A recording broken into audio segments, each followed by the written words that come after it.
Okay, I'd like to call the public meeting back into session, and I'll just make a very brief comments and then turn it over to Dr. Montesano.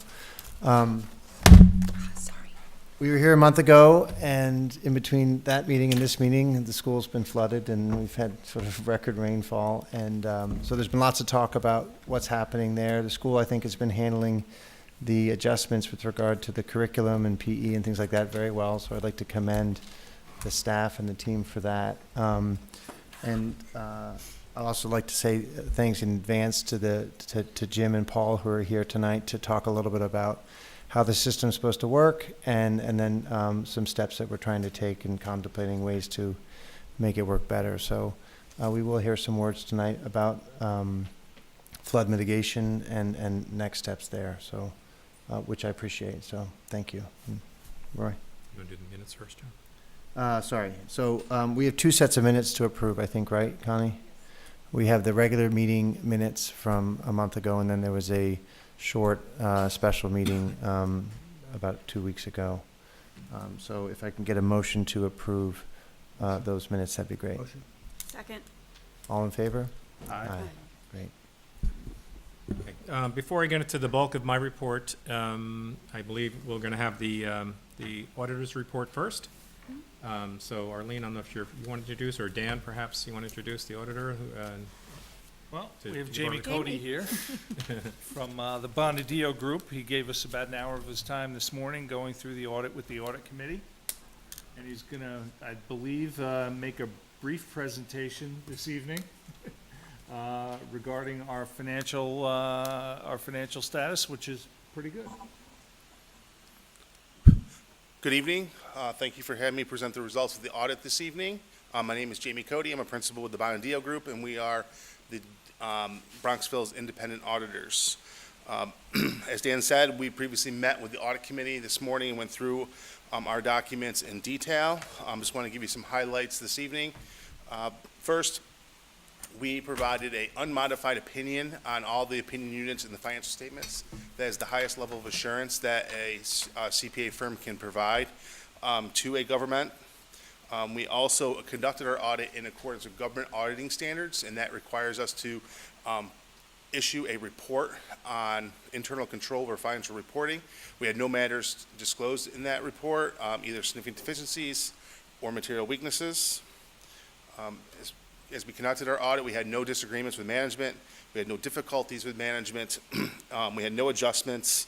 And we noted that their accounting policies and estimates, they're reasonable, consistent with other school districts that we audit, and they're neutral. So they're not either too conservative or too aggressive in nature. The big item that happened this year was the school district, as well as any other government in the country, had to adopt GASB 75, which GASB 75 is accounting standard related to other post-employment benefits other than pension plans. So the school district provides retirees certain health care benefits that they earn while they are employed at the school. So the school hired an actuary in order to calculate this liability. It's not new. This is a update to a previously issued GASB statement, GASB 45, which allowed the school district to record its current costs as a liability, but allowed the prior costs to be amortized over a 30-year period. So the GASB said no more amortizing. You need to recognize the entire liability on your books. So that in the previous years under GASB 75, it was $7.9 million liability. Because of the catch-up, at the beginning of the year it was $57 million, and at the end of the year it was $59 million. So that's a $59 million, which represents the present value of the benefits of active employees that they've earned that will be paid when they have retired. So this does not impact the budgetary amount that gets paid every year. So that will continue to be the same. Every year they'll budget the amount that they anticipate to pay for retiree health care, and that currently stands at about $1.5 million. So That is kind of the biggest event that happened during the year this year. The other a couple of items that happened this year, there was $4.8 million in board-approved debt issued, and the school district paid all the required principal and interest. Principal payments this year were about $2.5 million. In the general fund, which is this approved by the voters or in the school district, the unassigned fund balance stood at 4% of the 2009 budgeted amount, which is the maximum amount that can be held in unassigned fund balance under state law. The school district also assigned $500,000 to the 2019 budget, so that is fund balance, that was used as a revenue source in the 2019 budget. Overall revenues exceeded expenditures on an accrual basis, or in the general fund, on a modified accrual basis, by about $514,000. $514,000. On a budgetary basis, actual revenues exceeded budgeted revenues by about $600,000, and that's about 1% of the total budget. And actual expenditures were below budgeted expenditures by about 1% as well, $581,000. So 1%, that's an indicator of tight budgeting. You're not, excessively budgeting, over budgeting revenues and expenditures and then coming in exceedingly low. So that is an indicator of tight budgeting. So that is all the remarks I have this evening. So if I may, the Audit Committee did meet this morning, and we, of course, spent the bulk of our time looking at the pension and the recording of that and making sure that we understood just how we needed to manage that going forward, I think is the best way to say that. We also asked a series of questions that are considered best practices by state boards, by school boards, as we discharged our responsibility to recommend to the board that we approve these financial statements. Great. Any questions for our alderman? Thanks, Jamie. Thank you very much. Have a nice night. So we will do a resolution. Yes, there's a Now. resolution Resolution. accepting this audit so we can file it with the state. Okay, can I get a motion to approve the 2017-18 audit? So moved? Second. Any discussion? Mike? All in favor? Aye. Aye. Any nays? Okay, thanks. Okay, I'll continue, and before I introduce Mara and a couple other people to give some presentations, I'd just like to echo some of John's comments regarding the flood that occurred since we last met, and really extend my appreciation and commendation to our staff, the facilities, Mike and Dan and that crew, and certainly Rachel and Ann and the administrators who worked overtime to get everything ready, and to our teachers as well for being so flexible in the planning, because a number of people got displaced. Had to really be flexible with their time and their scheduling and everything else, and some of our phys ed teachers still being very flexible with what they do, and it really ran rather smoothly overall. I hate to say that they were used to it, but I was told it wasn't the first one, so perhaps they were more skilled than others. But it did require everybody kind of pitching in together and coming together as a group. So I really commend and send my appreciation to the entire staff for their work on behalf of our students. And our students handled it very well as well. A lot of middle school students were displaced. Their personal items were caught up in their lockers. I don't know how they made it without a cell phone for a couple of days, but they managed somehow. But we got everybody back their personal equipment, and the students should be commended as well for the way they reacted and got through the worst of it. You'll hear more about where we are with the recovery process, where our rooms are, the status of things when Dan gives his update to you. But we're certainly well on our way to recapturing our spaces, and we're almost there, and Dan will give you some final comments on that a little bit later. But at this time, I would like to first thank and introduce Jim Palmer, our village manager, for being here, and Paul Pelucio, the engineer, who worked on a mitigation project with the town and with us, putting it together. We thought it'd be a good idea to review and recapture and redefine what the system's all about, and especially in light of the latest flood and where we are with things. But we invited them in, and I appreciate them coming out tonight just to give us an update and kind of take us through the system itself. So gentlemen, if you don't mind, I'd appreciate it. Thank you. Can we put their slides up on the screen? I think so. You have their slides, Connie?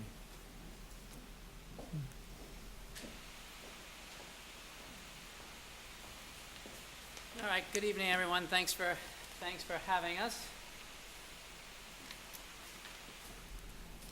Should be able to. I've given a lot of the, and Roy, thank you for, we've been trying to keep the communication going back and forth, because given the, given some of the emails and the calls that I've been getting, it's, we wanted to make sure that everyone understands the system that we have in place, because there's absolutely some misunderstandings on that. Yep, that's fine. There we go. Here. Is there any way we can blow that up or no? Maybe that's it, yeah. Okay, good evening. My name is Paul Pelucio. I'm with Fulchetti and Associates Engineering. Thank you for having me here tonight. What Jim and I are going to do tonight is just take you through a quick run-through of how the system was designed and what it was intended to do. And then we can discuss some of the measures that have been taken in light of recent flooding events.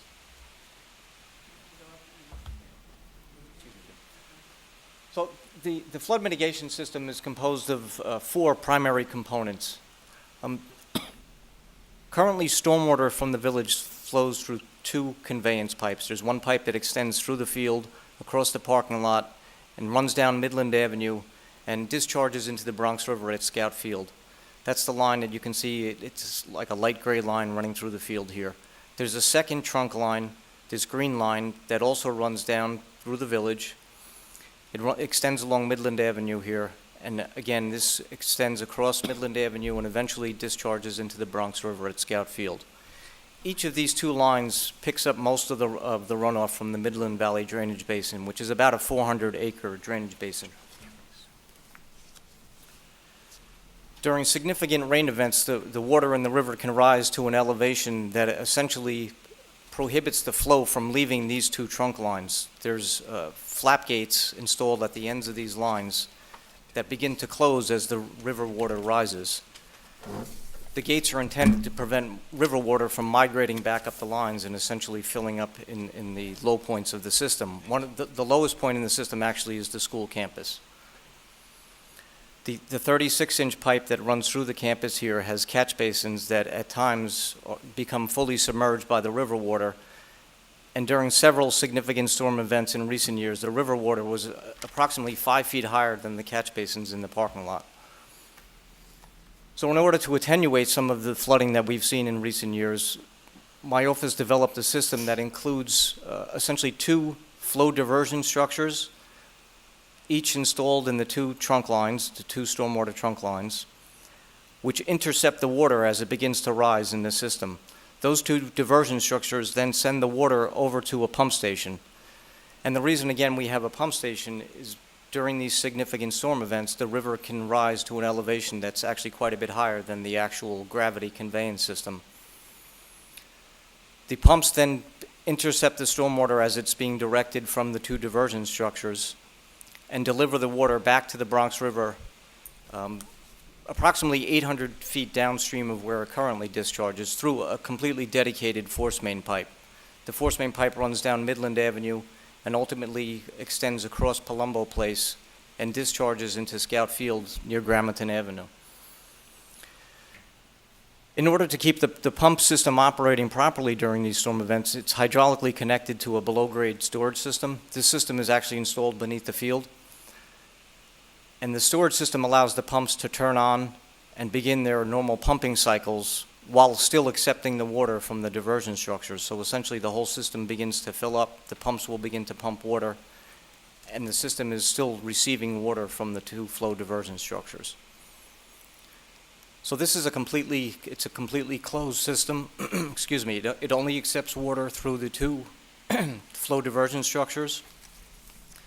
And the force main piping is a completely dedicated pipe that extends down to the river, independent of the two trunk lines. And it actually discharges at an elevation that's quite a bit higher. It's about 10 feet higher than the discharge elevation of the two existing trunk Do you want Connie to lines. bring up the second picture to show that? Sure. Connie, if you just hit the, there you go. Yeah, does this pick me up if I talk over here, the mic, or?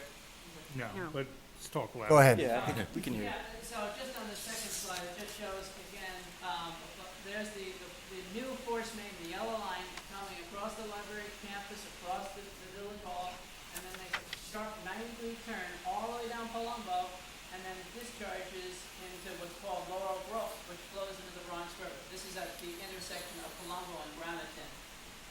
So if you walk down Gramerton, there's a set of stairs, and then you'll see this little pathway. This is the discharge point. As part of the project, all new stone and craft is put in place, all new stabilization of this, of that brook. But for those of you who remember the construction process, yes, all new separate force main pipe, as Paul said, closed pipe, pumping the water all the way across from the school, the library, village hall, and over. Maybe go back to that other slide again for the first slide, Paul, if you would. There it is, yeah. There it is. Yeah, just, so, and again, for all the residents who live in this area, this 36-inch line over here extends all the way up towards Sycamore, so if you're in the area of Tanglewild, Tanglewild, if you're along Park Avenue, behind Park Avenue, there's, down behind Sycamore, there's several catch basins, all those feed into that 36-inch pipe. Likewise, this 72-inch pipe extends all the way up Midland, parallel to the curb, up towards, into the village of Tuckahoe, and is taking all that water that's coming down Woodland, that's coming down Tanglewild. So those pipes start to get overwhelmed, and it flows into the new system that was created. So is it fair to say that there needs to be some level of backing up of the two existing storm drains that are gravity, designed in order for the pumps to even come into the picture? That's correct. Yes. And so as a result of that, we should expect some level of water pooling in the parking lot in front of the elementary school? There will be some nominal level of ponding in the parking lot with the pumps, yes. Okay. Right, Can you but- talk about Meadow? Sure, and just again to emphasize to everyone though, is the pumps absolutely turned on. They took when those two pipes, the 36-inch pipe and the 72-inch pipe became overwhelmed or at capacity, the water goes into the storage chambers and into the wet wells and absolutely turned the pump system on. If it was not for this system, those residents who discharged into that 36-inch line, as you continue farther up in the 72-inch line, would have seen more water ponding. You want to jump to the Meadow side, how we pull? Well, before we go to the Meadow side, just the last storm that we had, the water flow, how did that compare to 2007 and 2011? Roughly. In short, this 2007, 2011 events, long, prolonged events, overall received more rainfall in a 24-hour period. However, this event exceeded by far the amount of rainfall in 60 minutes and 120 minutes. What we saw in 120 minutes was, in 2 hours was unprecedented. And we look back at records from the rainfall data at the White Plains at the county airport, and going back to over 52 years, there wasn't anything of that in that period of 2 hours. So significant rainfall event within 24 hours, the September 18th, 25th event, but more importantly, 2/3 of that water came down in 2 hours, and there wasn't anything like that in the 2007, 2011 events. Yep. And to follow up on that, the two pumps that were engaged, and they were engaged manually, right? On the recent storm? Did they kick in automatically, or were they? Pump 2 kicked on automatically. Yes, pump 2 was automatic. I believe pump 1 was turned on manually. And I'm told that that was done in a timely way. Absolutely. And then the connection from one was connected or turned on manually, and that worked to automatically kick in two, right? 2 came on by itself. Okay. Automatically. So Right, quite at frankly. whatever point, Yes. 2's supposed to kick in, because 1 is basically saying, need some help here, 2 kicked in. Correct. Okay. 2 kicked in. As it was designed, the 2 pumps worked. Is that fair to say? Correct. Absolutely. But for some issue on Meadow that we're gonna turn to now. Correct. Like, we couldn't have done any better on September 18th if we had 25 pumps, right? I mean, we had 2, No. and the 2 should have worked? We would have done better with The three third more. pump would have helped, right, Paul? Is that fair? Is that, There's some other things Just it's so- gonna cover let me- that would we're help. getting to Meadow now? Yeah. Okay. So right now, we're showing the pump station with the full complement of 5 pumps. There's 2 pumps out there right now. What we observed that day, actually standing at the pump station, was the 2 pumps were running, and it was holding the water at a certain level in the wet well. There were times, however, during the event when we saw the wet well actually starting to rise, which told us that the 2 pumps were not keeping up with the amount of water that was coming in through the flow diversion structures. In that instance, having a 3rd pump there would have been beneficial because it would have prevented that water from rising, Okay. drawn it down, or held it at a lower level in the wet well at a minimum. So to answer your question, the 3rd pump would have assisted in holding the level in the wet well down. And again, there was short periods of time, but periods of time where we were observing, looking down, and the water was continuing to rise in the wet well. And then it would get drawn down again. So the water, runoff was coming in quickly, Okay. began to overwhelm the wet well, not to a point where it was coming out, but to a point where it was rising. So that suggested that the 2 pumps were not were not maintaining that flow. And then it did get drawn down again, and then, there were other times where it was starting to rise again. And so now So- Meadow. Having the 3rd pump would have kept that from happening. Okay. What caused the school to flood? That you don't have enough pumps, or the pumps wouldn't have protected the school? That's what I'm not clear on. Me neither. Having an additional pump would have helped. What we're seeing, could maybe go back to the first slide? Fine.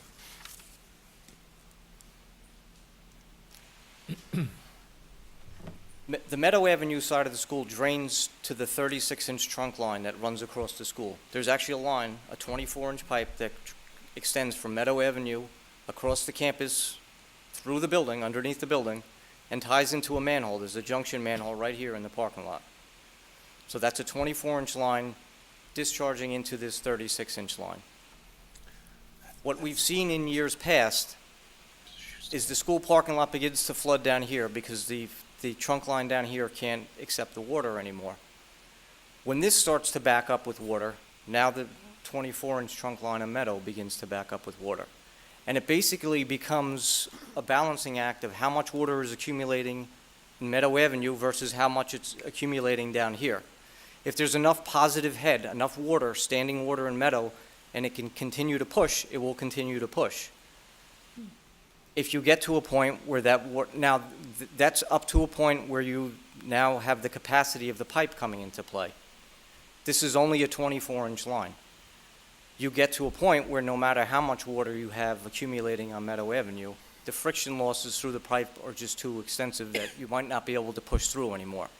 So the pumps don't help with what's happening on Meadow Avenue. If we can hold the water level down in the wet well, we can keep everything on this side a little bit lower, which allows more water to get pushed through from Meadow Avenue. Right, And with that, go ahead, Jim. And this is something that the village and the school is working on together.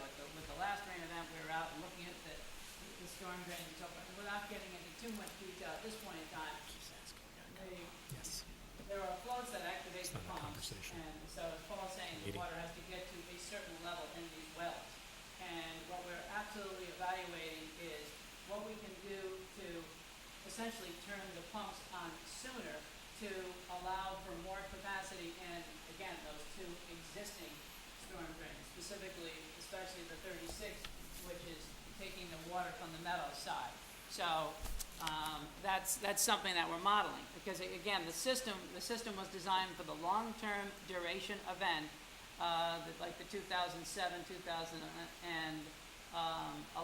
And now what we're looking at is what can be done for these extreme shorter burst events as well. Yeah. Okay, and just, we can only really take questions from the board folks, because Sorry. the meeting decorum Sorry. required, so. There'll be a Oh, period we're at big the on end. decorum, right, We John? are, we are. But there'll be a period at the end for public questions, so. Feel free to write them down and hand them to me. I'll ask them. There'll also be lots of other times to ask questions, so. And again, what people did tell me though is, again, and I got many calls, many emails, Jim, I've never seen water like this in my backyard. And if there's one principal piece I want to emphasize to everyone is that you might not have seen water like this before, because again, in that 2-hour event, all the data that we've gone back to from 1962 doesn't have anything like that in a 2-hour period.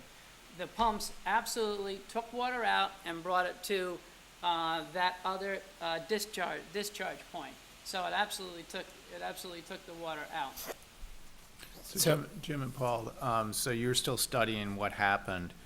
When do you think you'll have a kind of recommendation or some thoughts on how to mitigate the issue so it doesn't happen again? Is it a month, 2 months, 6 months? Do you have any idea? It wouldn't be 6 months, no. I would say in the next month, we should have a pretty good handle on And what happened. you're working together with. I was going to say, one of the things that's important for us is, and as Paul and Jim know and we've talked about, is because we're set to do some work over on Meadow side, with the Atrium addition and the counseling center. So we want to do what we can now to get that solved. And if Right. we have to do work, which potentially we will have to do some additional work over there on drainage, we want to make sure that gets taken care of prior to any kind of construction. Since we're digging up that area anyway, it would make sense to address that now. So we are working with the village. They're working with us and our architects. The board has contracted with a third-party architect to get a third set of eyes on this, to work jointly to come up with whatever solutions we can to help mitigate that situation over Meadow before we do any construction work. Right, and again, we've already done a couple small, simple fixes, if you will, such as the device in the wet well that turns the pump on. We've lowered those, actually lowered them 18 inches. So that's another 18 inches of space in these massive wet wells that we will start to pull out water more quickly, so that in these short, sudden bursts, there's more capacity in those two existing lines, especially that 36-inch one, since that's a small pipe. So we've already made that change, and then what we started to discuss with the board earlier is even adjusting what we call a weir here, simply lowering the wall, at which time the water flows in from that pipe there and the pipe here. And what the engineer, what Paul will do is model what the impact is if we lower each of those weirs, specifically the 36-inch pipe, by another foot. What does that do to improving the capacity on the Meadow side? Correct. Right? That's correct. So does it then just take the water to the curb at Meadow? Because again, it's these slight elevation changes in this area, which Paul is an expert at. Can you talk about the impact that this system has on the river itself and people that are downwind of here? Are they going to experience any problems because of it? Yeah, when we were first doing the project, we actually modeled the flows leaving the pump station at the river, and we looked at different places to actually release the water. We were originally looking to release the water at the same location as the two trunk lines. We assumed we could follow that alignment of those two trunk lines. However, after we obtained the what they call the HEC-RAS model of the Bronx River, it's an Army Corps of Engineer model that was set up to analyze the Bronx River watershed and the Bronx River specifically. Using that same model that the Corps developed, we modeled these different release points for the additional stormwater that comes through the flood pumping system. And ultimately, what the modeling results show is during these significant storm events, even though it seems like a lot of water that we're discharging from the pump station, it's really almost small percentage of the overall flow in the river at these times. And the modeling results showed that we would change the height of the water in the river during, I'm going to use for an example, a 25-year storm event, by about 1/10 of a foot. So it's pretty nominal. And at that point, the river is already multiple feet above its normal height. So it doesn't really have any significant downstream impact. And for anyone living near Paxton, it's the issues and challenges that face Paxton are more than 1,000 feet from more than 1,000 feet from where we're discharging at. Paxton has different challenges, as I explained to you, and it's partially the fact that the Bronx River Parkway is meeting up with the Sprain Brook, and the Sprain Brook has had its own challenges. So different. Just to emphasize, like that second slide, discharging at a different spot all the way up at Gramerton and Palumbo. So, looking at the first slide, isn't the key this 36-inch grade pipe and the intersection with the 24-inch from Meadow through the school on Meadow, just to the left of the kickball field that's not there anymore? You had to go there? Yeah, I had to. Catherine's here. She has a sense of humor. She liked that. Dr. Katz liked it. So, if the 36-inch grade pipe is a problem, right? If that gets backed up to, say, middle of the elementary school parking lot, doesn't that mean that the 24-inch from Meadow is sealed off and you're going to have a water event on Meadow, right? The premise of the pumps is that all already has happened, right? Once you explain, and that's basically what happens is the river shuts it off and the whole thing backs up. Yeah, because the floodgates is stopped. Because Okay. the exit's below But water. But once you're not pumping to relieve the pressure on the gray, You are right? pumping, you are pumping to relieve the pressure on the grade. okay, So but that's- if, all- but backs if away you're past only it. relieving the pressure to the gray to the, let's say, to the extent of the middle of the parking lot, the 24-inch pipe from Meadow is still blocked off to any meaningful egress, right? And you're gonna have water event on Meadow? You're My basic question is, what are we gonna do about the 24-inch pipe? That's the part we're working on. That's what we're working Tom. on. That's the part we're investigating now. That's what he said he'd have in a month. Okay. But the pumps should in a mild rain event, the pumps are in fact relieving Meadow at the same time. Okay, but we're not, I know. the mild rain event, we're not here talking about this at all. Yeah, right, and that's Right. why I don't get a now chance to we're- make fun of the kickball field.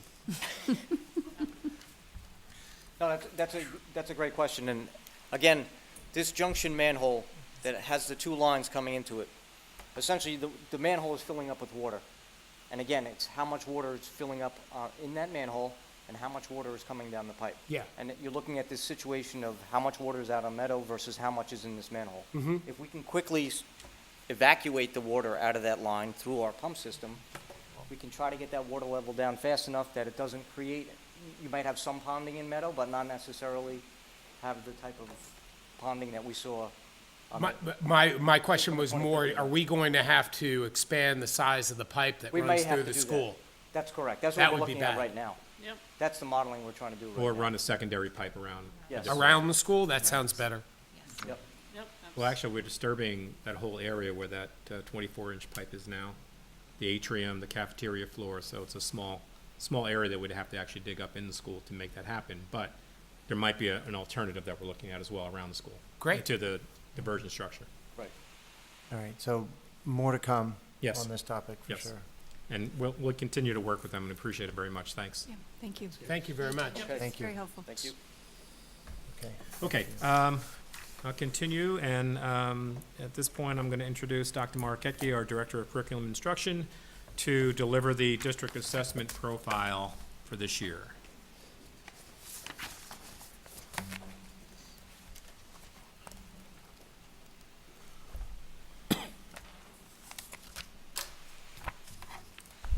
Change the picture for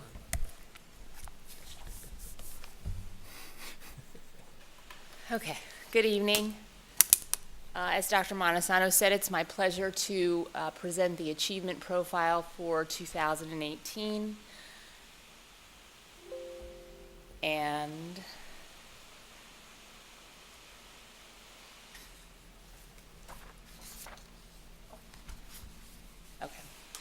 So I believe you've seen this before. You know, just as a reminder, the assessment data that we're looking tonight is mainly quantitative and summative, but this is part of a bigger picture in terms of assessment, where we are looking at formative and summative results in both quantitative and qualitative measures.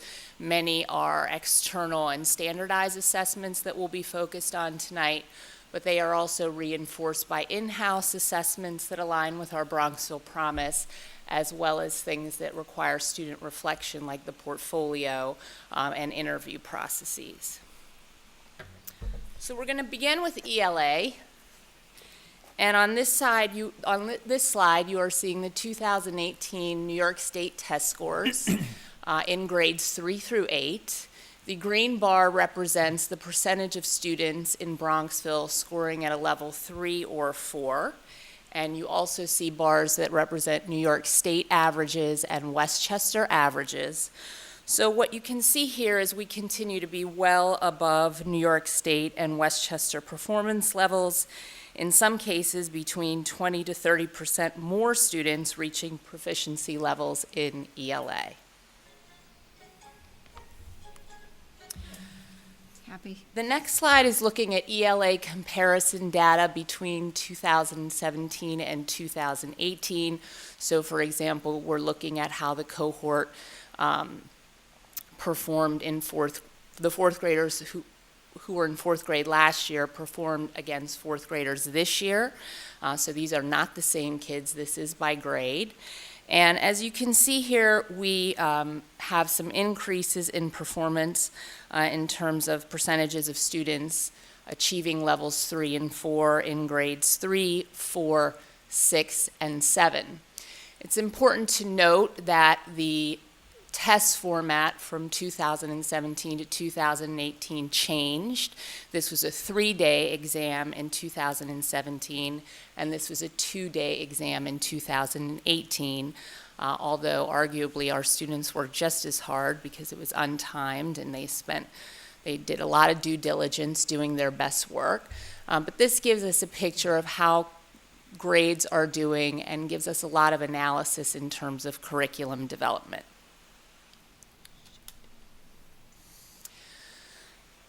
The next slide represents ELA scores in grade 3 through 5 that compare cohorts in 2017 and 2018. So for example, how current fourth graders did compared to their third grade performance level.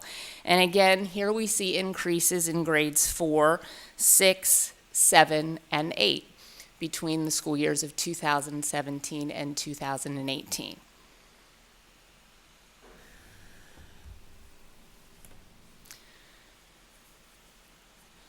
And this slide just represents data from 2016 to 2018 regarding Bronxville's percentages of students scoring in proficiency levels 3 and 4 versus 1 and 2. And as you can see here, we have steady increases in percentages of students growing to proficiency and beyond, 8% in fact over 2 years. And we look at this data because, as you know, we are currently implementing the Teachers College Reading and Writing Project, which is vertically aligned research-based literacy curriculum. So we look at these numbers among other pieces of data to see how that's going.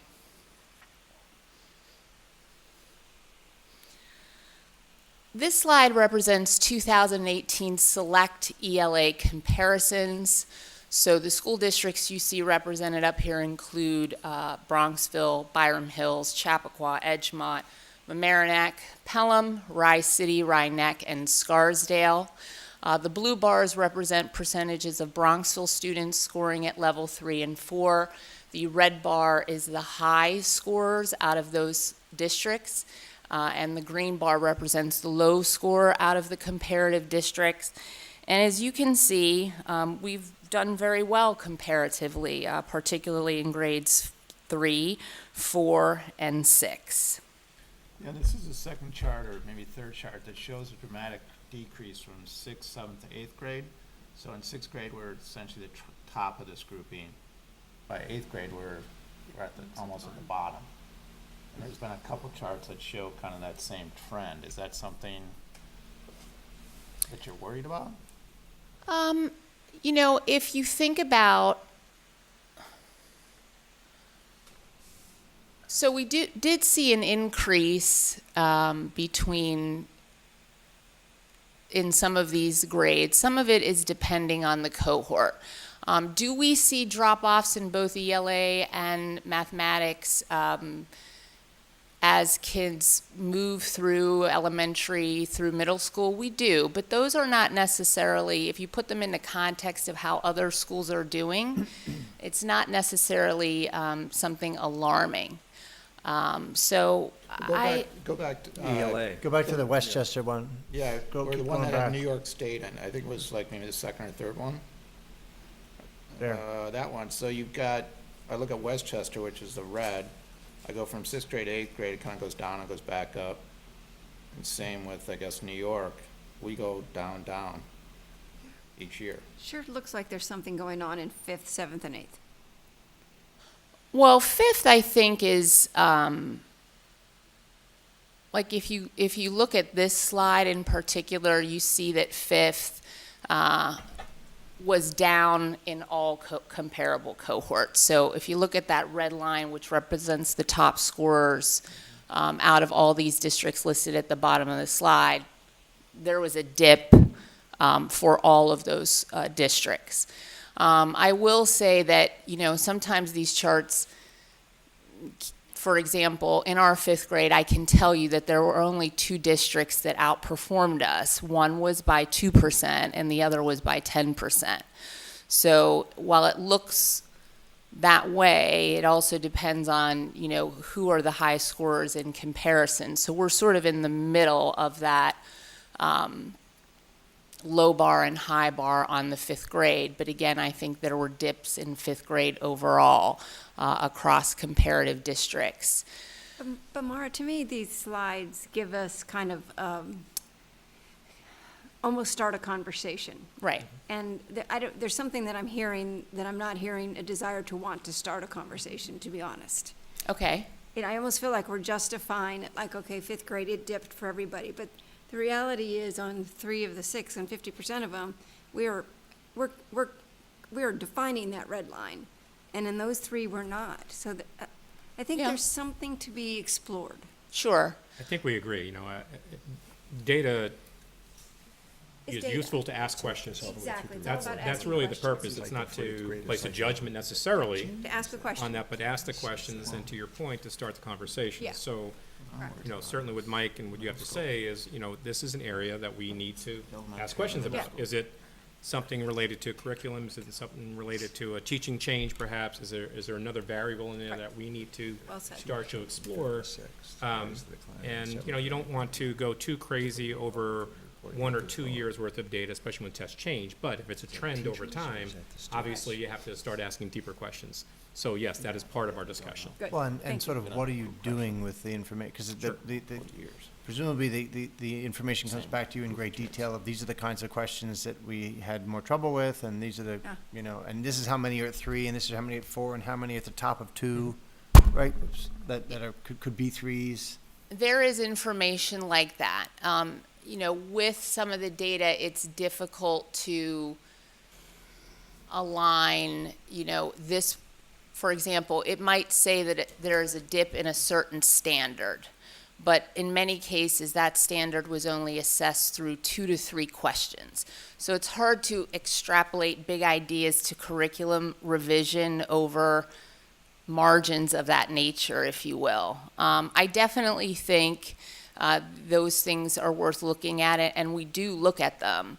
But, you know, when we look at it as a whole, when you see spikes in certain grades and dips in others, I tend to look at what is the comparison data telling me? Are there dips consistent in that way with other districts? Because, you know, that could have been a function of, let's say, misunderstood test questions, or, you know, differences in understanding in terms of this is what the standard says, this is how you tested mastery of that standard, this is how we teach mastery of that standard.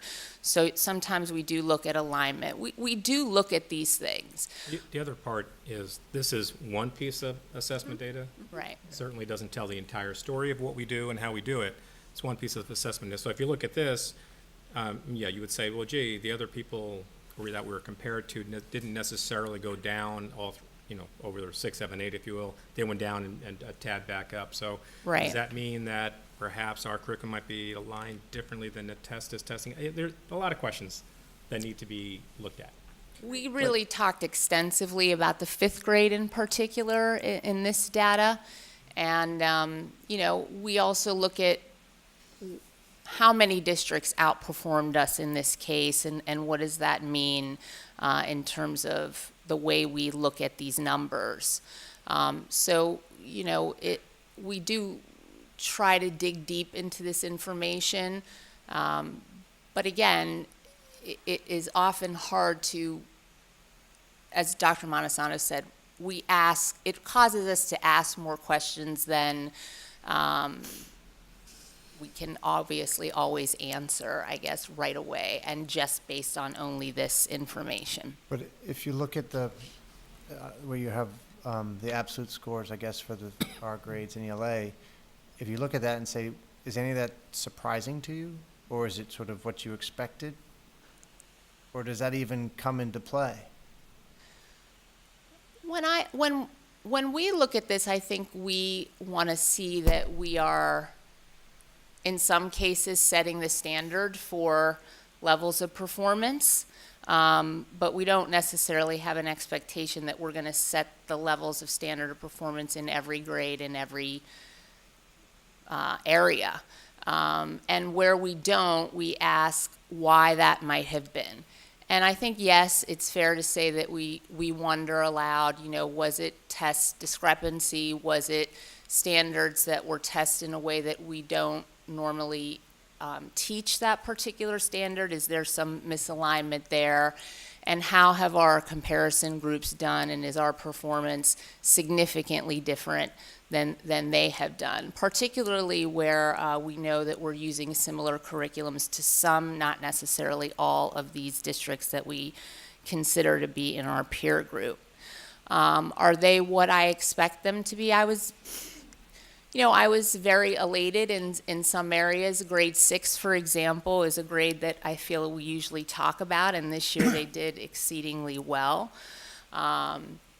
But we also look at how that cohort did in 5th grade to see, is this a measure of curriculum, or is this cohort particularly strong in ELA?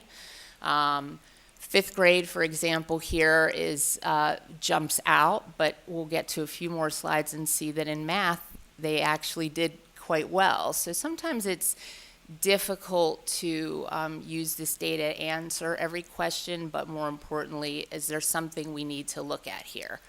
And I think when we talk about the math scores in a few minutes, one of the things that Tom and I have discussed is instructional time as it relates to what kind of instructional time in math do 3, 4, and 5, grades 3, 4, and 5 get versus grades 6, 7, and 8.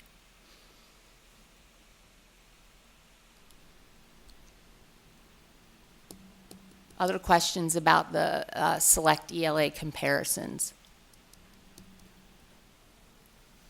So again, this is data that we also use to put those state test scores into context. This is internal data that we collect with regards to our 3rd through 8th grade students in argument-based writing. This is generally a 6 to 8 week unit of study. And again, this is actually very comparable because the students are given a prompt at the beginning of the unit without any instruction. They are scored on that prompt with a rubric. They are then instructed in the genre of argument-based writing for 6 to 8 weeks, and then they are independently given a second prompt and scored again with the same rubric. So often we look at this to kind of put some of the test data in context. So this data is interesting to think about, and again, argument-based writing is a very huge focus for us, particularly as it relates to critical thinking. But here we have close to 80% of students making a year and a half to a half of a year of growth as measured by these rubrics in a 6 to 8 week period. And in comparison to the same kind of data from 2007-18, we saw a lot of kids moving into the category of half a year of growth. So we look at some of this internal data in comparison to the external data like the 3 through 8 assessments and try to ensure that, you know, we're doing the right things in terms of curriculum and, you know, we are seeing results from that. So this is just another example of really writing assessment data. Questions about this?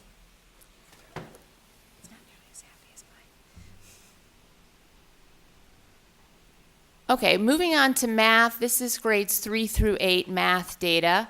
And again, you're looking at percentages of students scoring at levels 3 or 4 across New York, Westchester, and Bronxville.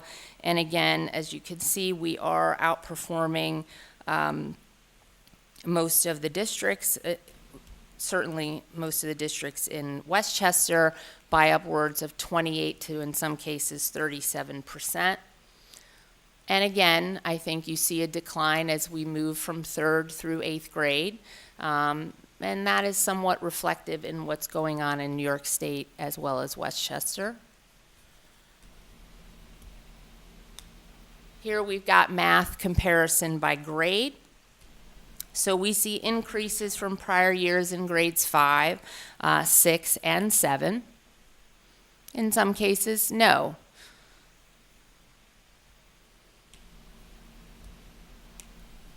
This is math comparison data by cohort. So again, you're looking at how the 6th graders performed versus their performance in 5th grade.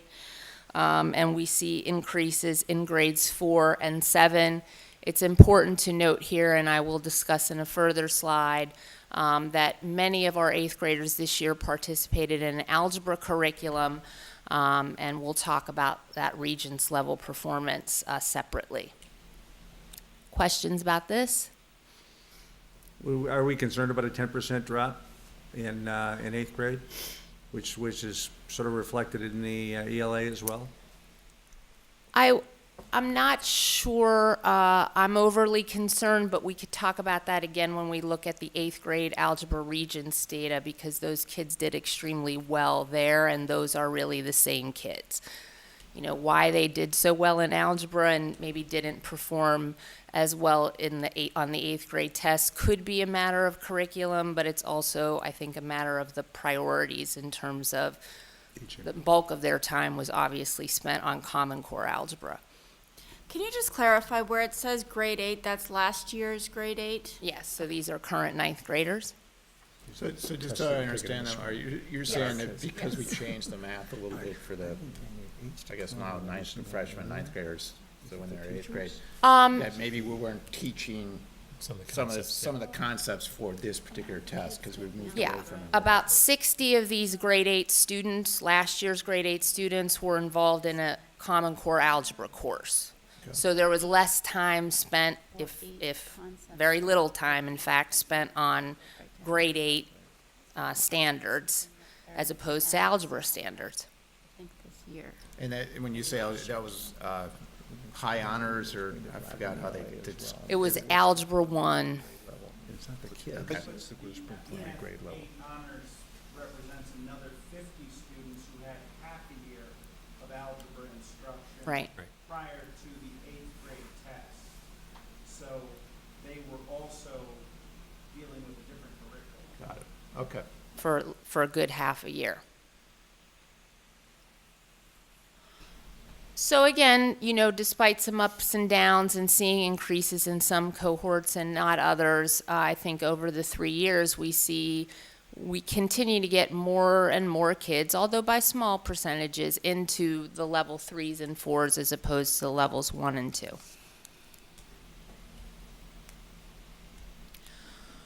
This is select math comparisons. So as I said before, percentage of 3s and 4s are represented by the bar.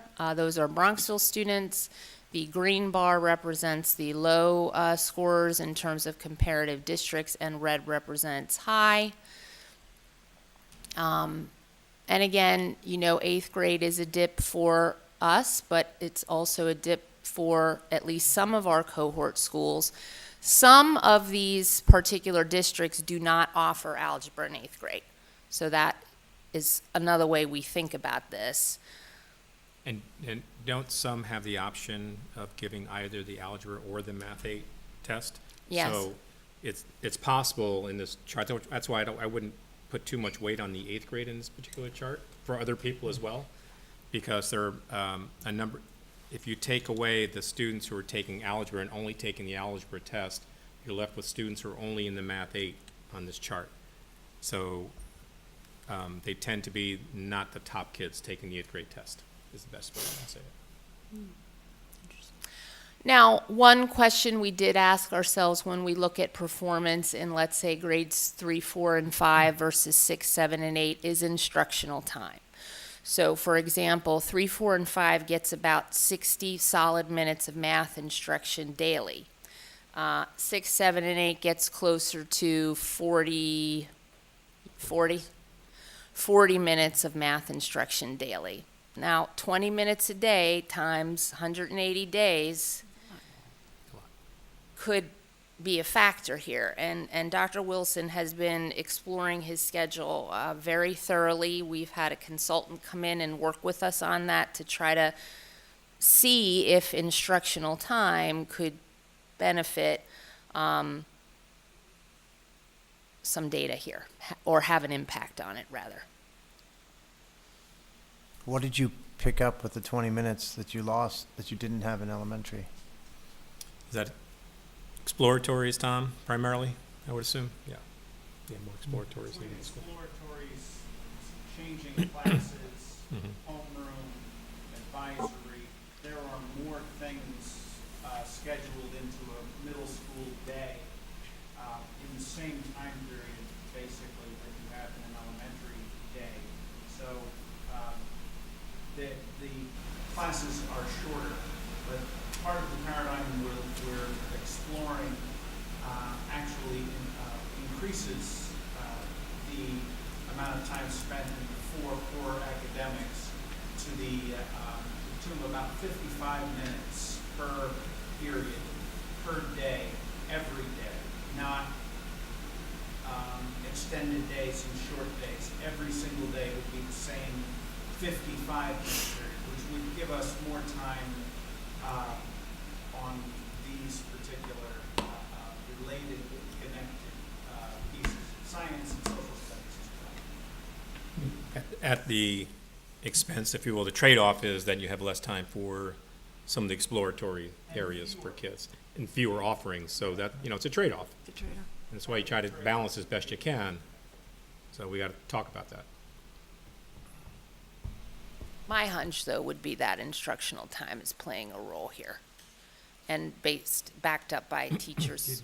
Did we change the instructor, like 5 years ago, was it 40 minutes, or did we reduce it? Like what's the history there? No, it's been I think at its high in my memory, 42 was the highest it's been in our memory. So the difference is really elementary to middle, not middle 3 year, 4 years ago that changed. Okay. And that same basic time continues in high school. Although they're double blocks, Every other day. right? So, no, it's the same time.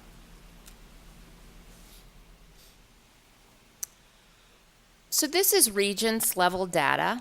You know, as you can see here, we have most of our students performing in levels 4 and 5 in terms of Regents performance.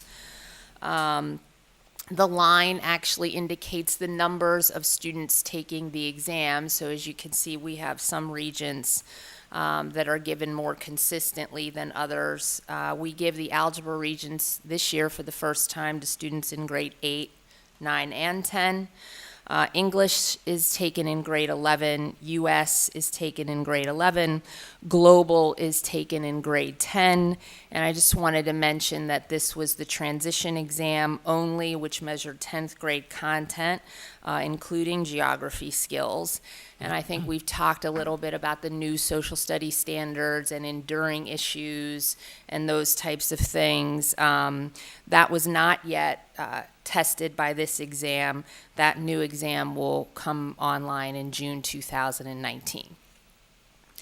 But again, you know, we see strong performance, and we see probably the strongest performance on the Regents exams that most of our students take. Any questions? How does this compare to prior years?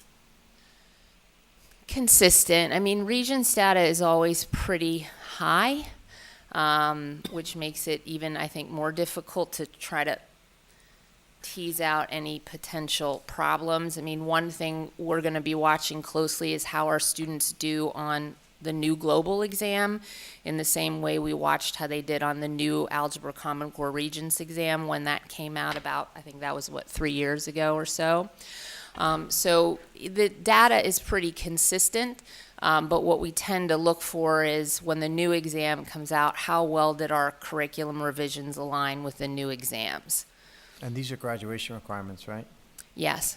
And is there a level at which you have to get to have a successful graduation I requirement? think 3 and above is passing, or is it 65 or above? The levels are new. 65. Yeah, So the levels is that are a new. 3? Like, how do we translate a 65 to that? I think it's Yeah. Is a what? 3, right? So 3 and 3 or above. above is passing. But then if you have an IEP, the passing score is 55 or above.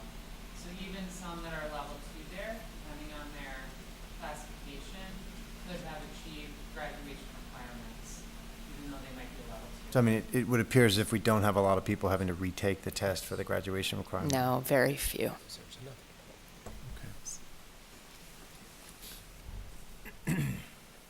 So I did want to talk a little bit about 8th grade students performing in the Algebra Regents, given this was the first time that we did this. And we had about 60 students participating in the Common Core Algebra course in grade 8. And as you can see here, they exclusively performed in level 5 and level 4, with most of the students scoring at a level 5. Sometimes the percentages are slightly different depending on the exam, but a level 5 was a score of 85% or better, and a level 4 was 80 to 84%. So this was great information for us. I mean, it's the first time we had 8th grade students participate in a Regents, in the Common Core Regents, and they did quite well. And I think that's a testament to middle school math faculty. And, we really didn't know how this was going to go. So the fact that we ended up here with these 8th grade students, we were pretty impressed by, and that's why the slide's there. Well done. Okay, so moving on to high school and AP exams. This slide represents the number of exams we gave last year, which is 599, which is an increase from the year before, and pretty steadily increases. The total AP students was also increased slightly, and the AP students with 3 or better was increased by 5. But, basically when we think about this, one of the things we consider is that when you give more exams to more kids, you are having more students participate in advanced placement level courses. And, we encourage that. We encourage students to take rigorous courses, and that's where we are, and that's what we're seeing with this data. So did one of the APs, though, score differently this time than the others? Because something's causing that delta between the red and the green line. Well, I think what we looked, one of the questions we asked was why, that appeared in that way. We do see some level of second semester senior fatigue in AP exams. So when we were looking at which of the AP exams were inconsistent or not as in the range of other AP exams, we certainly see, with our second semester seniors, some level of being second semester seniors. And some of the exams that some of the AP courses that seniors take are AP economics, and they took both the micro and macro exams, English lit, and foreign language. So when we look to see where is this happening, we do see some drops coming from second semester seniors. We also do see, a lot of juniors taking AP courses and kids doing very nicely. More juniors taking some APs than maybe previously, and kids doing very well in there. For example, we had 73 juniors take English language in the 11th grade, which was a very high number, and they did quite well. So sometimes we tend to look for our second semester seniors and see how they figured into some of these factors. And, perhaps a question to ask is, should we be doing something different with seniors second semester? Do you ever look at sort of what the average score is? For each exam given? Yeah, I mean, the green says AP students with 3+, but are we mostly getting 5s? Are we getting 4s? Are we getting 3s? Like, if you were to just do the average, it's somewhere in between there, right? So, each exam gives an average score, and we look at those by exam. Across our students? Across our students, correct. What does that look like? We can share that data with you if you'd like to see the exact data. I mean, I think trends would be juniors doing really, really well because it counts and it's important for them at that particular time, and some level of senior slumps, as I mentioned. Is there, major inconsistent performance between different AP courses? If we see anything like that, which we don't generally see, but if we do, we will follow up with the individual teacher and just make sure the curriculum is aligned and that we're doing the right things for kids. And that, the summer assignment is reflective of the nature of the content of the course. So we will follow up with individual teachers there. But, we have trend analysis data, and we put those into the context, but we do look at that information and then generally follow up with particular teachers that are teaching those courses. Yeah, number of tests that are being taken, AP tests, would you see a similar kind of trend for other districts we compare ourselves to? I mean, So I don't necessarily see data on how many exams other comparative districts are taking. New York State in the 3 through 8 data releases all the information for every district. If you go to the next slide, what College Board will share with you is how you did versus New York State and global AP performance rates. So I don't necessarily know what, let's say, a comparative district like Scarsdale did in terms of number of exams or scores. and it is. No, is- bad example. Bad example, yeah. You know what I meant. Their students still take AP exams, but they don't offer AP courses. Edgemont. There you go. And is 3 a magic number? Because I thought it was like you had to have a 4 or 5 to, was it place out of a particular subject in college? I'm not sure anybody. 3 is considered passing, Yeah. Okay. and it used to be that 3 would get you credit. But it no longer is the case. Yeah. Now, certain schools don't give you any credit. Yeah. No matter what But you get, generally now, 4 or 5 is required. So although they still say 3 is passing, just get college credit, it's most important. Okay. But even if they give you credit, they don't really decrease the number of credits you have to take in order to graduate college, right? So it's kind of like, here you go, here's a smiley face for your report card. And now you have to take a harder course. And now you have to take a harder course. I think at state schools, you can graduate. Yeah, you can. Yes. State But some schools. places it just passes you out of. Okay. In some places, it saves you money. In most places, it doesn't. It doesn't in most places because it's a money game, but okay. Okay.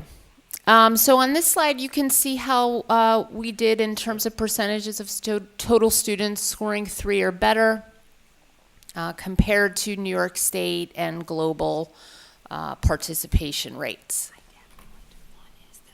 And again, you know, there is some slip between 2017 and 18, but we look at that in the context of number of exams given and number of participating students.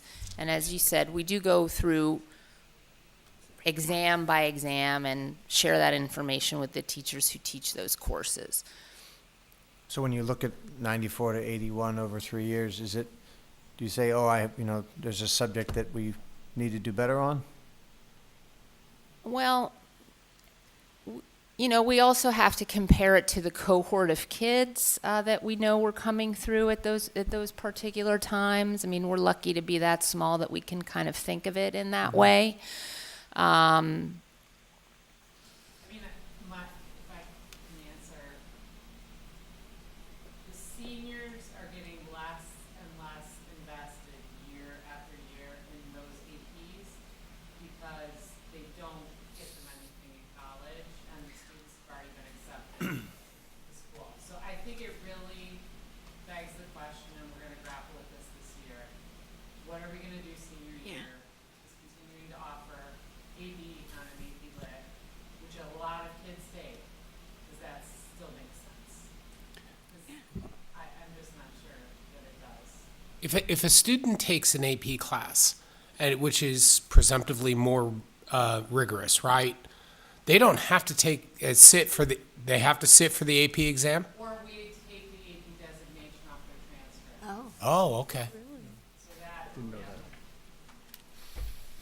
Some of these that are given like the morning of prom, right? The exams for seniors. Yeah. So it's, you know. I'm sure they do real well on that one. At least it's not the morning Is that after on the prom. chart? Next a year, chart I'll on put that? a little prom dress on that particular exam. How important is this? Maybe it's a topic for a broader discussion, but how important is this? If everybody is advanced, is anybody really advanced? I mean, it's kind of like special. If everything is special, is anything really objectively special anymore? But, and I don't know the extent to which colleges really care anymore. I think we're going to hear from guidance. Yeah, it's a great question. It's a broader discussion that I think we need to have, and we're going to hear from the guidance department in an upcoming meeting. And that's a great question to start asking about. Okay, so we're also going to talk a little bit about ACT and SAT data this evening. And this year, 2018, we had 83 students take the ACT, which, you know, we'll talk about in the next slide, which was actually a pretty high number compared to the number of students who took the SAT. One potential reason for that could be that the SAT changed, and nobody was quite sure how that might look. So we would assume that some students, and I even heard from counselors, it was very common to advise students to take the ACT because that exam was not changing. Whether or not that trend continues, that would be something to look out for in terms of this data. But again, ACT data is presented here in terms of the specialty tests and then the composite score. This is out a scale of 1 to 36, and then the composite score is actually the average rounded to the nearest whole number. So as you can see, this is how our 83 students did in English, math, reading, science, and the composite number. And, you know, the composite number being a 28 is a very, very solid score. And some, you know, looking around to try to put that number in context, it was well above, the state average and, considered to be, in fact, in or close to the 90th percentile in terms of participation. So, and you would assume there are kids in there who did 35 and 36 and some who did slightly less. But we ended up as a district with the number of students taking it at an average of 28. So you don't get any scattergram data on this one? Because it should almost correlate to your next slides on your highly competitive, if you could look at it. It should, but I don't believe I haven't seen any, other than this data, this is sort of what we get. And unfortunately, when we look at the SAT data, it's going to be even less information. So there was no actual national or state level data released on the 2018 SAT, mostly because it was the first year that this new exam was given. And the evidence-based reading and writing was sort of combined into one section as opposed to a separate writing section. But this is out of a maximum of 1,600. The Bronxville average was a 1309 with 654 in evidence-based reading and writing and a 655 in math, so almost an even split there. And a 1309 for an average is also, solid performance. So our kids are doing well on those sort of summative. We know what percentile that is, or is that not disclosed? Through the guidance data, do we have data that we can sterilize and show averages across the class? I mean, do we know what all of our kids are getting in the SAT and ACT? Yeah, we do have individual results, and we can chart those, of course. As compared to. To your scatter. You get self-reported. So you start putting up some of that data and it's almost identifiable. Right. So I do worry a bit about getting too specific.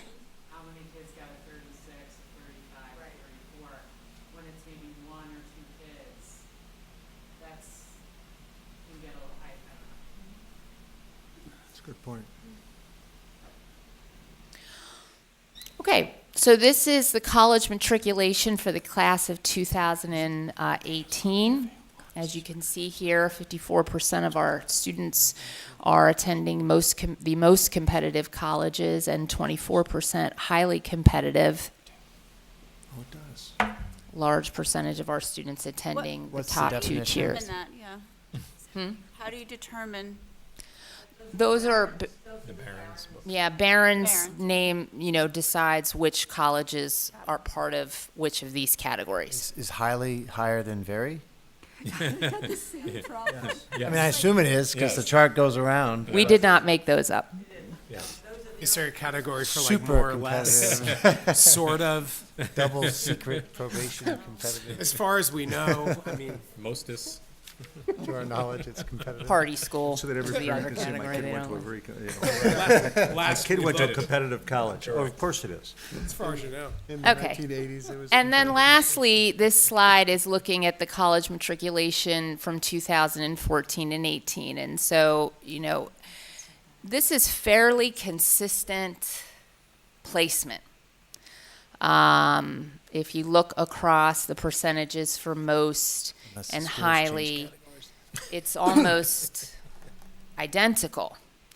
So when you think about all this other data that we're looking at and we look at this, I think sometimes we tend to look here and put that other information in context. Slips, bumps, bruises, increases, proud moments, and all. Seeing consistency here is something also important to point out. That's amazing. That consistency. Yeah. I mean, it looks planned. Yeah. Made off college charts. I mean, do you get together with the schools and say, okay, you take this This one? is the 54. No, I don't. Not that I know of. Oh, I get it. That's it. Is that it? But this is like almost a statistical anomaly. I mean, it's almost. Mara, Yes. you good? I am done. Thank you. Thank Well you. done. Most of them? I'll leave that. Yeah, I'd love to see how many. That, my report is over, John, so you can move on. So I think we move on to Dr. Kelly. Terrific. Good evening, everybody. I just have a very small agenda before you this evening. There are 5 resolutions I'd like you to consider. 2 teacher aide resignations, as well as 2 teacher aide appointments. I'd like you to consider a substitute athletic trainer, as well as a new A&A maintenance men. A through E, please. A motion to approve items A through E on the personnel list. Move. Second, anybody? Second. Any discussion, questions? Great, all in favor? Aye. Any nays? Thank you. I'm also, item 7. Before you tonight are our preschool special education student placement recommendations, as well as our district of location. I just want to spend a moment describing what that is. We are responsible for students who reside in the district who are ages 3 through 5 and who have disabilities. And if their parents or pre-K teachers or physicians suspect they have a disability, then they're referred to us for an evaluation. And unlike the school-age system, in the preschool system, we're really brokers. There are approved evaluation sites throughout Westchester County and approved providers. So we have good working relationships with these evaluation sites, and we refer families to them to evaluate. And then we, as a committee, review those evaluations together.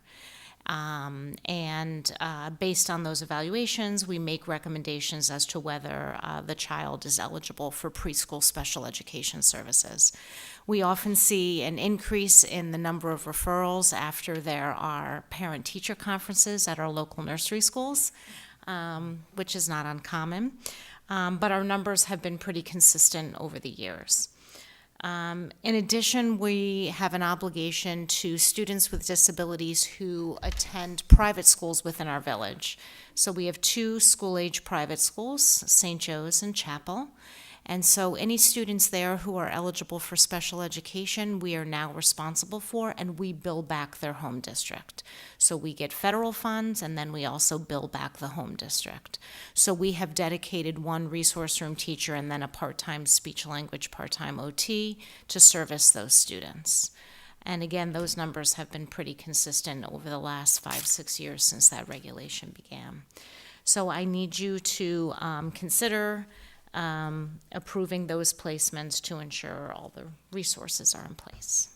So just to be clear, if there are students at St. Joseph's or Chapel who live in another school district, we provide the services to them here locally and then bill the district. Exactly. Okay. And the same holds for any Bronxville residents who go to another private school. That district of location is responsible for them if they're eligible for special education services. Okay. Motion to approve the placement recommendations for the special ed students. Motion. Second. All in favor? Aye. Any nays? Great. Thanks. Thank you. Moving right along, the board is in receipt of a financial report for the month of September. That puts us through the first quarter of the year. At the moment, our revenues are looking real good, thanks primarily to interest income and tuition students. Expenditures are all over the map. We're in good shape, but the issue right now is I've had to issue purchase orders for the reconstruction of 2 gymnasiums before we get insurance reimbursements, just because of the timing. And I'll be able to project expenditures much better after we get insurance reimbursements. But even with the gymnasiums, I don't see an issue for expenditures. I think we're going to have a healthy year. What do you think our net exposure is from the cleanup and the gyms and all that? Net of insurance? I have figures. I was gonna wait for the facilities update, but we should get, we don't have a deductible to speak of on the policy. It's like $1,500 or something. We should get it all back. And is this from the flood part of the insurance? or is Yeah, this- Okay. yeah. I'll move along to the facilities portion. And I'll begin with the financial impact of the flood, which should net out to near zero for us. But overall, so far, cleanup and estimated cleanup remaining is about $400,000. Reconstruction of the 2 gymnasiums is about $250,000, and then maybe $10,000 in extra security and overtime for our own guys. So that puts us at looking under $700,000. And to put that in perspective, the 2007 flood was well over $20 million in recovery, mitigation, and reconstruction costs. 2011 was well over $5 million in those costs. And this flood, which we've seen was a similar event to those two in a lot of ways, is well under $1 million. We're going to be under 700,000, I think. So we're moving in the right direction. It's I think one of these days we'll get to zero. Do we run the risk, given our history, of it at some point being uninsurable? I don't think so. And the reason is our premiums right now are $400,000. This claim is less than 2 years of premiums. And if you think about your own auto insurance policy or something like that, Yeah, but we don't get into a wreck every. I don't know, you're a teenage kid. But If we did. After the 2011 flood, that's 7 years worth of, almost $3 million worth of premiums that we paid, and this claim is about If $700,000. you crashed your car that often, they wouldn't be insuring you. Yeah, Okay. High-risk pools. and then we have 3 more pumps going in. I think that's a good story too. But moving on to where the status of the building.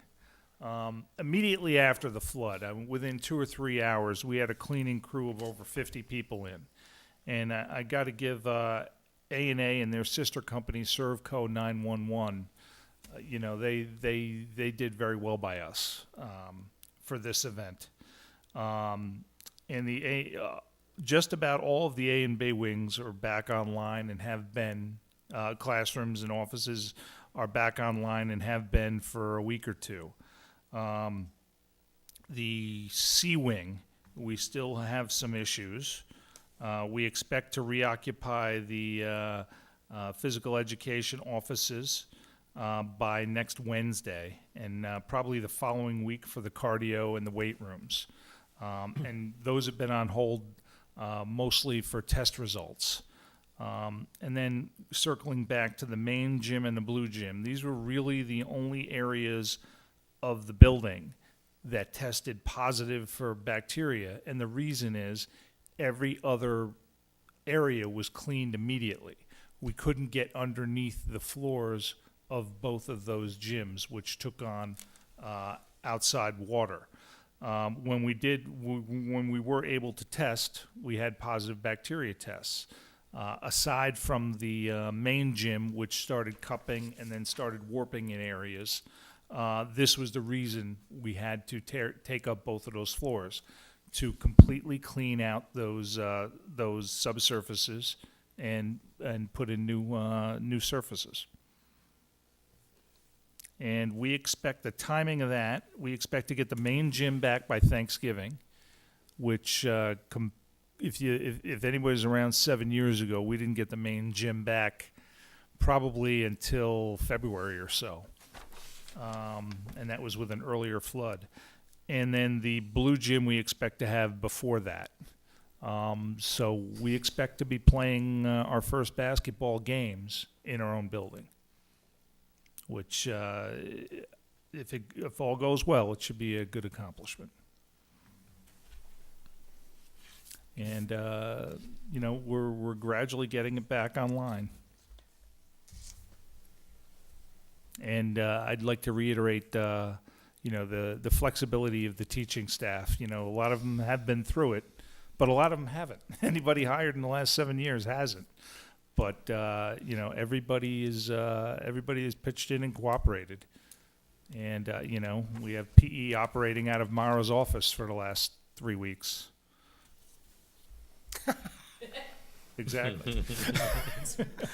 So, can you touch briefly on the referendum projects, the field reconstruction, things like that? Sure. We have a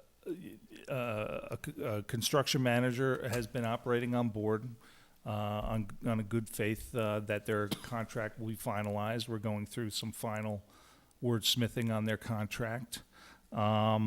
We have obviously a general contractor for the Chambers Field project. Homecoming was this past week. We expect to play a few playoff games coming up, and then the field will be turned over. The field and the track will be turned over to the general contractor. And we're looking forward to fast tracking it and getting it done. And the current completion estimate date is? The contract completion date is May 15th, I think, or on or around then. But May 17th. May 17th. He's well aware that the sooner the better. If weather permits, we'll encourage him to finish faster, and he'll want to finish faster and move on to his next job. I mean, there is that incentive for the contractor. But a lot depends on weather to get that, if we can get that field earlier. Great. Anything else on the? No, the ceiling tiles in the playroom, which was part of the site, the phase 1 projects, we are scheduling, and I know they're going out to bid very shortly. Yeah, there's a bid opening scheduled in the next week or two. And we're trying to schedule that during the holiday break to be done. It's about a week job. Yeah. Any action items on other finance or facilities? Nope. Nothing? Okay. No finance or facilities. Montreal? Montreal trip. Yep. The board practice is that any international trips come before the board, so they're notified of it, they can approve of them, and our insurance will cover them. So moved. Second.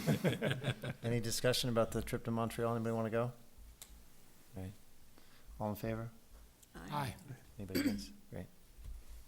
Thank you. Thanks, Dan. Want to talk about the policies? Sure. So, as you know, we are in process of heavy review of our policies.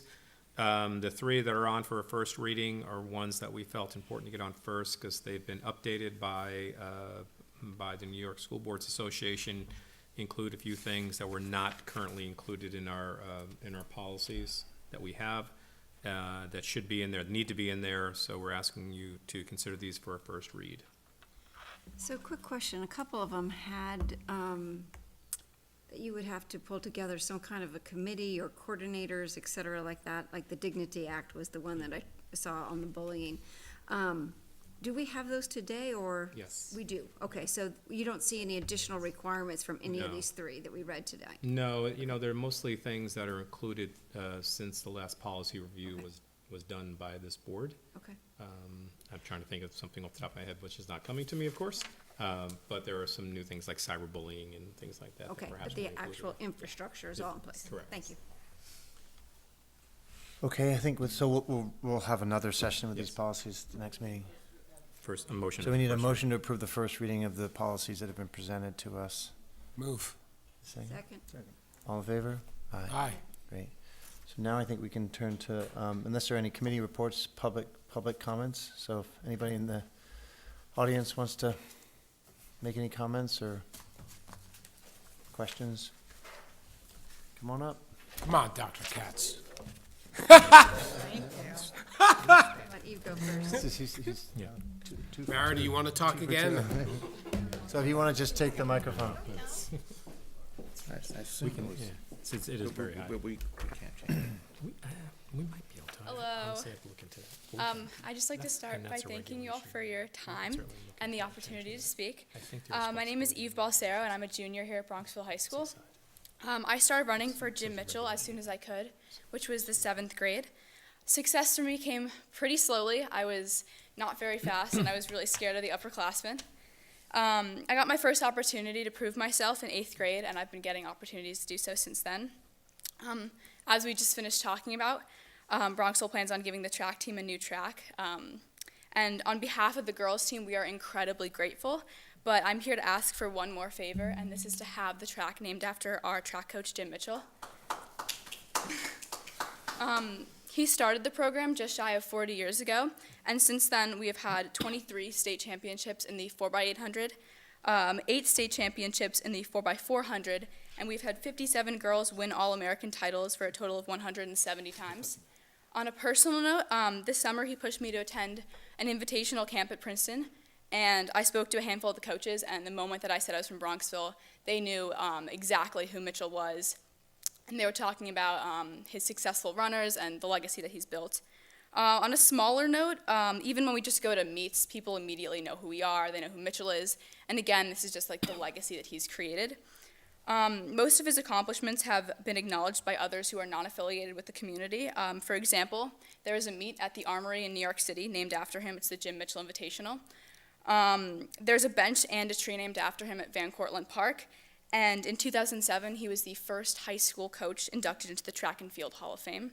Actually, I recently started a petition on change.org to have the track named after him, and I received over 350 signatures. Postgrads and current students alike, we can all agree that we want to give back to Mitchell, and it's time that Bronxville did too. Thank you. How do we access the petition? I mean, I can just show you the link if you want, yeah. No, you're on TV, so you can. Oh, I am? Don't worry, my nobody's Instagram watching. bio. Or you can just, yeah. There you go. Thank you. Well done. Thank you for that. Well done. Well done. Just based on the resume, the only question is what took you so long. But what I'd like, in light of this, in light of the petition that's there, I'd like to suggest the board look into this rather seriously. I'll certainly provide some background information, historical information of how the other fields were named. I have dug up some history regarding that, so I'll share that with information with you for your consideration. And if it's something the board wants to move forward with, we can plan to do that and try to do it around the same time as the new track would be opening. Seemed like an appropriate time. So I'd like to gather some information for you for consideration, and we can have a further discussion on that. Sounds great. And the Thank naming you. of the original naming of the field does not preclude us naming the track. As far as I know, it does not, but I want to dig out, before I 100% commit to that, I think I better dig out some further information, because it's called the Chambers Field. I have that information. The Hayes Field, I have that information. I don't think it does, but. And the concession stand has its own name as well. No, thank you very much for taking the time to put that together and make that suggestion. We appreciate it. Well done. Anything else from the public tonight? Great. If not, I'll take a motion to Move. adjourn the meeting. Any second? Second. All in favor? Aye. Thank you very much. Thank you.